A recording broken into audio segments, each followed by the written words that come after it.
السلام عليكم، مرحبا بكم معايا. اليوم نوجد معكم الزعلوك بواحد الطريقه كتجي لذيذه بزاف. كما كتشوفوا معايا المقادير، غنحتاج 2 ديال الفلفلات خضرين او حمرين على حسب اللي عندكم. نحتاج 5 الحبات ديال الدنجال او باذنجان. ناخذ العطريه، نص معلقه تحميره، نص معلقه الخرقوم، البزار، سكينجبير، الكمون، ونص معلقه ديال الهريسه على حسب الذوق. الملحه ناخذ 2 معالق كبار ديال الحامض اولا الخل. ناخذ زيت العود هو اللي غادي نطيبوا به الزعلوك فقط، ما نديروش شي زيت اخر من غير زيت العود باش كيجينا لذيذ وصحي 100%. ناخذ قزبر ومعدنوس والثومه، 4 ريوس ديال الثومه. ومن بعد غناخذ الدنجال والفلفله كنشوهم فوق البوطه بلا ما يحتاجوا يتحرقوا لينا، غير يتشواو غير شويه، نحسوا بهم غير الجمعات صافي ونحيدوها. من بعد كناخذوها ونديروها في بواطه ديال البلاستيك وكنخليوها فيها وكنسدوا عليها حتى تعرق لينا. من بعد كنقشروا الفلفله والدنجال، كنقشروه كامل، نحيدو له القشره ديالو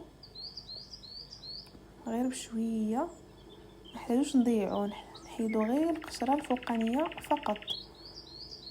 كما كتشوفوا معايا الفلفله حتى هي ما نحتاجوش نغسلوها في الماء، حيت الاغلبيه كيغسلوها في الماء كتجيهم سهله.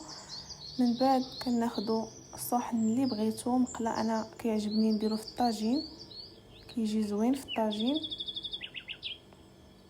كنديروه في الطاجين، كنديرو الفلفله والدنجال كنقطعوهم، ما يكونوش قطع صغار، يكونوا غير كنقسموهم غير شويه وصافي. من بعد كناخذوا العطريه اللي وريتكم في الاول، عصير الحامض، قزبر ومعدنوس، شويه ديال الملح، 4 الفصوص ديال الثومه وزيت العود. من بعد كنخلطوهم هنايا، عاد كنديرهم يتشحروا فوق البوطه تقريبا واحد ما بين 4 دقائق او 5 دقائق على نار مهيله، غير تشحر غير شويه.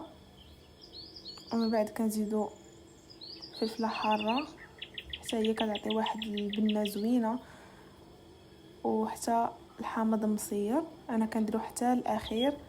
ومن بعد ما وجد لينا الزعلوك ديالنا، كنقول لكم بالصحه والراحه، غير جربوه ما غتندموش. كيجي بواحد الطريقه لذيذه بزاف وسهله، وتقدروا ديروه مع العشاء او الغداء، ولكن غير بوحديتو كيجي غزال بزاف. وبصحه والراحه.